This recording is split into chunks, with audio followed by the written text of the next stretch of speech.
अस्सलाम वालेकुम students, welcome back to the channel mathematics by Arif Panjwani. Last video के अंदर हमने चैप्टर नंबर 7 के और क्वेश्चन सॉल्व किए थे सेकंड ईयर मैथमेटिक्स के अंदर। आज फर्दर उसी को कंटिन्यू करेंगे 7.1 को। क्वेश्चन नंबर 7 से स्टार्ट करेंगे, क्वेश्चन 6 तक हम सॉल्व कर चुके थे। तो question the point P -2, Q 2, -1 and R is -1, 4 are the mid points of the sides of the triangle. ये मिड पॉइंट है side of a triangle. Triangle की 3 साइड्स होती हैं, उनके ये मिड पॉइंट्स आपको दे दिए। Find the vertices. तो मैंने प्रीवियस वीडियो में बताया था कि इसकी डायग्राम्स बहुत इंपॉर्टेंट है। अगर डायग्राम आपने क्लियरली समझ ली और डेटा से डायग्राम में कन्वर्ट कर दिया तो आपका 50 से 60% काम वहीं सॉल्व हो जाता है। तो अब स्टार्ट कर, सबसे पहले डायग्राम बना लेते हैं हम। इसकी डायग्राम कुछ इस तरीके से हमारे पास बनेगी। अच्छा, तो यहाँ बना लेते हैं। ये हमने बना लिया ट्राइंगल। अब क्वेश्चन के अंदर हमें कह रहा है कि पी क्यू आर जो मिड पॉइंट ऑफ साइड्स के, अब जैसे ये साइड है, ये इसका मिड पॉइंट हो गया पी। ठीक है, पी की वैल्यू है -2, 2। इसी तरह ये हो गया हमारा क्यू जिसकी वैल्यू 2, -1। इसी तरह यहाँ मिड पॉइंट हो गया हमारे पास आर -1, 4। तो ये कह रहा है साइड्स की मिड पॉइंट आपको दे देंगे। अब वर्टिसेस निकाल लें, मतलब ये वर्टिस है x1, y1 का नाम दे देंगे इसको। इसको नाम दे देंगे x2, y2। ये वाला हमारे पास हो जाएगा x3, y3। तो हमें यहाँ x1 y1 x2 y2 और y3 x3 y3 find out करनी है, वैल्यूज फाइंड आउट करनी है। तो तीनों वर्टिसेस की वैल्यूज को फाइंड आउट करना है। इसके अंदर किस तरीके से फाइंड आउट करेंगे, अब एक एक साइड को लेके सॉल्व करेंगे और उसकी इक्वेशन बना के सॉल्व करेंगे। कैसे, अब ये देख लें। सबसे पहले हमने सेलेक्ट कर ली ये वाली साइड। अब इस साइड के अंदर आप देखें, अगर मैं साइड देखूं तो ये एक स्ट्रेट लाइन है जिसके अंदर हमारे पास पॉइंट है x, y1 x2 y2। ये मेरे पास पॉइंट है और इसके मिड वैल्यू है p जो है -2, 2। अब यहाँ पर मिड पॉइंट का फॉर्मूला अप्लाई करके मैं इसको सॉल्व कर सकता हूँ। मुझे मिड पॉइंट ऑलरेडी गिवन है -2, 2 और जो x1 y1 x2 y2 की वैल्यू एज इट इज रहेंगे। तो फॉर्मूला हम क्या करेंगे, -2, 2 हो गया, बाकी सब एज इट इज रहेगा। x1 + x2 divide by 2, y1 + y2 divide by 2। अब मैं क्या करूंगा, कंपेयर कर लूंगा। ये फर्स्ट वैल्यू को इससे कंपेयर कर लेंगे हम और सेकंड वैल्यू को इससे कंपेयर कर लेंगे, तो हो जाएगा -2 = x1 + x2 divide by 2, 2 = y1 + y2 divide by 2। यहाँ से 2 वहां जाएगा तो -4 हो जाएगा, तो -4 = x1 + x2। ये आपकी बन गई इक्वेशन, जिसको आप 1 नाम दे देंगे, इक्वेशन नंबर 1। इसी तरह ये भी वहां जाएगा तो हो जाएगा 4 = y1 + y2। ये आपके पास हो गई इक्वेशन नंबर 2। हमने क्या किया, ट्राइंगल की एक साइड ली और उससे हमने 2 इक्वेशन बना दी। यही प्रोसेस हम तीनों साइड्स के अंदर करेंगे। अब हमने ये वाली साइड, ये वाला साइड सॉल्व कर ली। अब नीचे वाली साइड ले लेते हैं। नीचे अगर आप देखें तो x1 y1 है और x3 y3 है और बीच में r है। r की वैल्यू है -1, 4। तो इसको नेक्स्ट पेज पे करते हैं। r की वैल्यू थी -1, 4 और हमारे पास जो वर्टिसेस थे वो है x1 + x3 था, तो x3 लिखेंगे। y1 + y3 divide by 2। ठीक है, ये हो जाएगा -1 = x1 + x3 डिवाइड बाय 2। यहाँ पे हो जाएगा 4, वही comparison method, y1 + y3 divide by 2। तो ये हो जाएगा -2 = x1 + x3। ये हो जाएगी हमारी इक्वेशन नंबर 3। ऑलरेडी हम 2 इक्वेशन बना चुके हैं, इसके इक्वेशन नंबर 3 का नाम देंगे। यहाँ पर हो जाएगा 4 2 8, y1 + y2, sorry y3, not y2, y3। Very important, ये बहुत इंपॉर्टेंट चीज है। अगर आपने गलत वर्टेक्स लिख दिया तो आपका सवाल पूरा गलत हो सकता है। ये आपकी इक्वेशन नंबर 4 हो गई। अब हमारे पास क्या है, हमने ट्राइंगल की 2 साइड्स की लाइंस को सॉल्व कर लिया। अब थर्ड रह गई है, तो हम उसको देख लेते हैं क्या है। अब हमारे पास ये क्यू वाली रह गई, तो हमारे पास क्या है, x2 y2 x3 y3 और क्यू की वैल्यू है 2, -1। और वैल्यू है 2, -1, x2 + x3 divide by 2, y2 + y3 divide by 2। तो ये हो जाएगा 2 = x2 प्लस x3/2, ये x3 है, ठीक है। यहाँ पर आ जाएगा -1 equal to y2 plus y3/2, 2 आ जाएगा मल्टीप्लाई होगा तो 4 हो जाएगा, 4 equal to x2 plus x3। ये हो गई हमारी इक्वेशन नंबर 5। ये हो गई -2 equal to y2 plus y3। ये हमारी बन गई इक्वेशन नंबर 6। अब आपने टोटल 6 इक्वेशंस बना ली, हर लाइन की आपने दो दो इक्वेशंस बना ली, 3 लाइन होती है हमारे पास, ठीक है। अब इसमें करना क्या है, गौर से समझ लें सवाल, ठीक है। हमें बेसिकली वैल्यूज निकालनी है। अच्छा मैं पीछे ले गया, कहाँ गया मेरा? अच्छा हमें वैल्यूज निकालनी है, ठीक है। x1 और y1, x2, y2, x3, y3 की वैल्यूज फाइंड आउट करनी है। तो सबसे पहले मैं क्या करूंगा, जो x वाली इक्वेशन है, जैसे इक्वेशन नंबर 1, इक्वेशन नंबर 3 और इक्वेशन नंबर 5, ये जो इक्वेशन है ये x की इक्वेशन है सारी, सही है। x के साथ x की वैल्यूज ही फाइंड आउट कर सकता हूँ। तो इस स्टेप में मैं क्या करूंगा कि मैं ऐड कर दूंगा इक्वेशन 1, 3 एंड 5 को, क्योंकि ये x की इक्वेशन है तो मैं इनको ऐड ऑन कर दूंगा। तो इसके बाद क्या होगा देख लें, ऐड इक्वेशन 1, 3 एंड 5, पहले आप मेंशन करेंगे कौन कौन सी इक्वेशन ऐड कर रहे हैं। अब इक्वेशंस देख लेते हैं। इक्वेशन नंबर 1 हमारे पास क्या थी, x1 plus x2 equal to -4, तो पहले हम यहाँ लिख देते हैं x, तो यहाँ पर हमारे पास आ जाएगा x1 प्लस x2, ठीक है। और इक्वल टू हमारे पास 4 था, तो इक्वल टू के बाद हम यहाँ 4 लिख देते हैं, ठीक है। -4 था तो -4 लिखेंगे, मैंने गलती से पॉजिटिव 4 लिख दिया।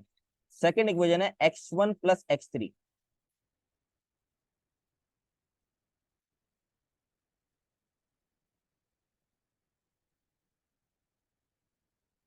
और इसके साथ जो नंबर था वो था हमारे पास -2, तो -2 लिख देंगे यहाँ पर। थर्ड इक्वेशन हमारे पास है x2 plus x3 equal to 4,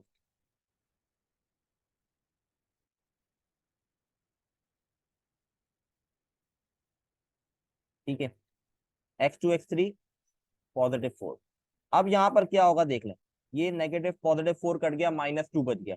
यहाँ पर देखें x1, 2 बार x1 है, 2 बार x2 है और 2 बार x3 है, मतलब सारे डबल हैं। तो ये किस तरीके से लिख देंगे, 2x1 plus 2x2 plus 2x3 equal to -2।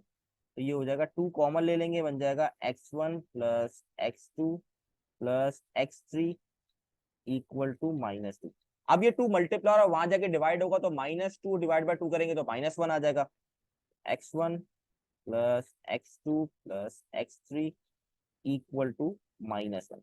अब वैल्यूज कैसे निकालेंगे ये समझ रहे, बड़ा इंपॉर्टेंट स्टेप है, इससे हमारी वैल्यूज आ जाएंगी। यहाँ पर है x1 plus x2 plus x3 equal to -1। अब अगर मैं इक्वेशन नंबर 1 जाऊं, तो इक्वेशन 1 में आप देखें x1 प्लस x2 किसके बराबर है, 4 के, -4 के बराबर है। x1 प्लस x2 -4 के बराबर है। तो मैं क्या करूंगा यहाँ पर, इसकी जगह x1 प्लस x2 की जगह लिख दूंगा -4 plus x3 equal to -1। Minus का 4 वहां जाएगा तो हमारे पास क्या हो जाएगा, प्लस का हो जाएगा। तो मेरे पास वैल्यू आ जाएगी 3। तो इसका मतलब x3 की वैल्यू मैंने निकाल ली, जो आ गई 3 वैल्यू, ठीक है। तो एक वैल्यू निकल गई, अब बाकी वैल्यूज निकालना बड़ा आसान है। x3 की वैल्यू आ चुकी है, अब बाकी वैल्यूज कैसे निकालेंगे वो मैं आपको समझा देता हूँ। अब इक्वेशन जो बनी उसमें सॉल्व करना है। अब यहाँ पर देखें, ये इक्वेशन नंबर 5 है। इक्वेशन 5 में क्या है, x2 plus x3 equal to 4। x3 की ऑलरेडी वैल्यू मैं निकाल चुका हूँ, वो है 3। तो मैं क्या करूंगा, मैं यहाँ पर लिखूंगा पुट x3 इन इक्वेशन 5, ठीक है। तो हमारे पास ये बन जाएगा 4 इक्वल टू x2 प्लस 3, वहां जाके माइनस होगा तो x2 की वैल्यू आ जाएगी 1। ये आ गई मेरी x2 की वैल्यू, ठीक है। x2 की वैल्यू 1 आ गई। अब x2 की वैल्यू 1 आ गई, तो अब x1 की वैल्यू निकालनी है। तो x1 की वैल्यू यहाँ पर x1 plus x2 equal to -4 है, ठीक है। तो इसको पुट कर देंगे equation number, put x2 in equation 1, x2 को पुट कर देंगे इक्वेशन 1 के अंदर, ठीक है। तो यहाँ पर हमारे पास आ जाएगा -4 इक्वल टू x1 + 1। तो x1 की वैल्यू हमारे पास आ जाएगी -5। तो ये हो गया हमारा x1, x2 और x3 की वैल्यू हमने फाइंड आउट कर ली। लेंदी प्रोसेस है, चांसेस बहुत है कि ये लॉन्ग में क्वेश्चन है। यही प्रोसेस वापस रिपीट करना है y के लिए, और y की वैल्यूज फाइंड आउट करनी है। तो वापस प्रोसेस को करते हैं, पहले हम इसकी वैल्यूज लिख लेते हैं। हमारे पास जो वैल्यूज आई है, x1 की वैल्यू हमारे पास आई है -5, x2 की वैल्यू जो हमारे पास है वो है 1, और x3 की वैल्यू हमारे पास आ गई है 3। तो ये वैल्यूज हमने फाइंड आउट कर लिए, बाकी चीजें मैं इसकी रब कर देता हूँ। आई होप ये क्लियर होगा। बहुत ही इंपॉर्टेंट क्वेश्चन है, और ये लॉन्ग के पॉइंट ऑफ व्यू से बहुत ज्यादा इंपॉर्टेंट रखता है, ठीक है। तो इसको क्लियरली समझें, इसकी प्रैक्टिस करें ज्यादा ज्यादा। अब हम आगे बढ़ते हैं नेक्स्ट पार्ट के ऊपर, जिसके अंदर हमें y की वैल्यू फाइंड आउट करनी है, ठीक है। तो y की वैल्यू कैसे फाइंड आउट करते हैं वो देख लेते हैं हम।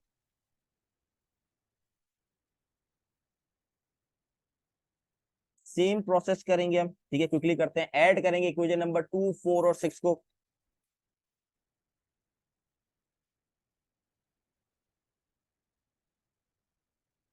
ठीक है। तो इक्वेशन 2, 4, 6 को ऐड करूंगा तो बिल्कुल सेम प्रोसेस बन जाएगा। 2y1 2y2, मैं डायरेक्ट कर रहा हूँ थोड़ा, क्योंकि वही चीज बननी है। 2y3 बन जाएगा। अब मैं देख लेता हूँ कि इक्वेशन किस किस के बराबर थी।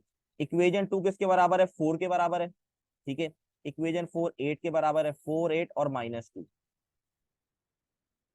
यहाँ आ जाएगा 4 + 8 -2। तो ये हो जाएगा, 2 कॉमन ले लेंगे, y1 + y2 + y3 equal to 4 + 8 12, ये बन जाएगा 10। 2 वहां जाके डिवाइड होगा तो ये बन जाएगा y1 + y2 + y3 equal to 5, ठीक है जी। अब y1 + y2 किसके बराबर था? 4 के बराबर था। मैं ऑलरेडी बता चुका हूँ, ये चीज पूरी जो थी 4 के, यहाँ पे आ जाएगा 4 + y3 इक्वल टू 5। तो y3 की वैल्यू आ जाएगी 1, क्योंकि 4 वहां जाके माइनस होगा, तो 5 - 4 1 आ गई। अब बाकी वैल्यूज फाइंड आउट करते हैं हम, बिल्कुल वैसे ही जैसे प्रीवियसली फाइंड आउट की थी। यहाँ पर क्या है? -2 बराबर है y2 + 3 के, ठीक है।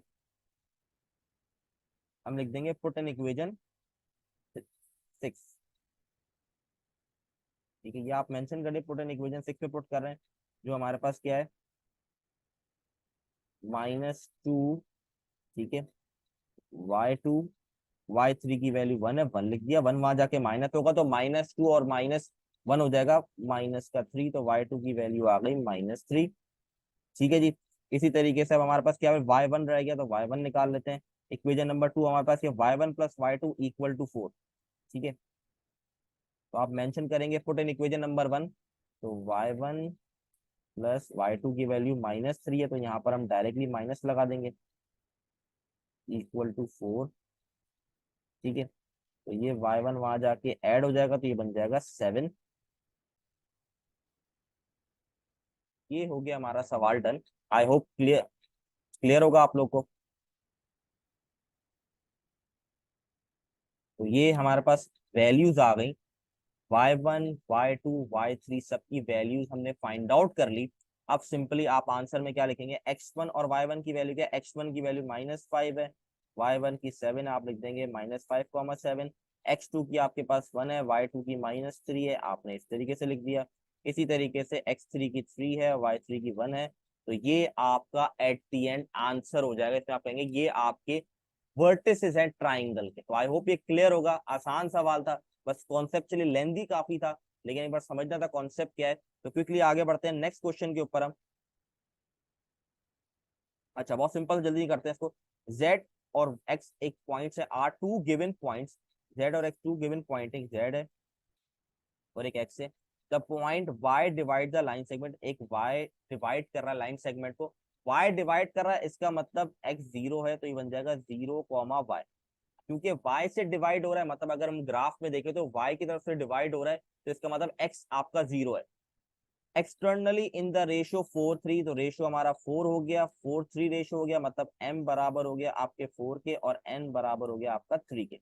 रेशियो भी आपको दे देगा, z की वैल्यू भी आपको गिवन है 4,5 और ये है 7,-1। ठीक है, अब हमने सिंपल क्या करना है, हमने फॉर्मूला लगाना है, एक्सटर्नल वाले का फॉर्मूला लगाना है। एक्सटर्नल वाला फॉर्मूला जो था वो नेगेटिव फॉर्म में था, इंटरनल वाला पॉजिटिव में। एक बार मैं फिर आपको फॉर्मूले गो थ्रू करवा देता हूँ ताकि आपको आइडिया हो जाए।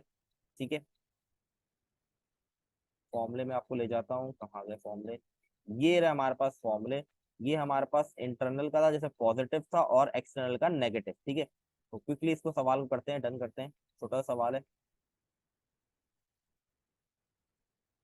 अच्छा जी,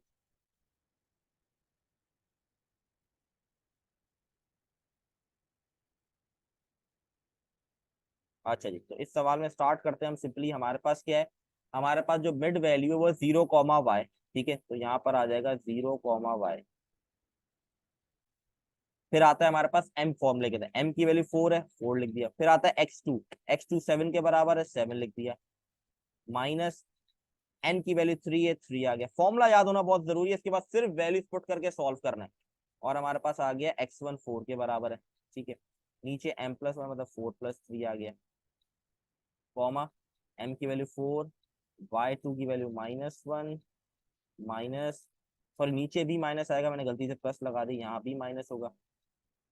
अच्छा जी, m n की वैल्यू 3 है और हमारे पास जो y2 है वो 5 है। ये हो गया हमारे पास 4 - अब इंपॉर्टेंट स्टेप हमारे पास क्या है, हमें बेसिकली y फाइंड आउट करना है, क्योंकि y से डिवीजन कर रहा है, x तो 0 है। तो हम करेंगे क्या, हम सिर्फ इसको कंपेयर कर देंगे, सॉरी इसको यहाँ से हम कंपेयर कर देंगे इससे, और हम वैल्यूज निकाल लेंगे y की। ठीक है, ये कंपैरिजन होके वैल्यू फाइंड आउट हो जाएगी, किस तरीके से वो देख लेते हैं हम। ठीक है, तो हम कहेंगे y इक्वल टू, अब इसको सॉल्व करेंगे, 4 मल्टीप्लाई -1 तो -4, ये हो जाएगा -15 डिवाइडेड बाय 1, तो आपकी वैल्यू आ जाएगी -19। तो आपका जो आंसर होगा वो होगा 0,-19। ये आपका आंसर आ गया, क्योंकि एक्स एक्सिस पे टच नहीं था, डिवाइड बाय एक्सिस से हो रहा था, इसलिए एक्स 0 था। तो ये हो गया question done. Already previous question बहुत लेंदी वीडियो हो गई, तो इसको यहीं एंड करते हैं। इंशाल्लाह नेक्स्ट वीडियो के अंदर आगे क्वेश्चन कंटिन्यू करेंगे। तब तक के लिए अल्लाह हाफिज।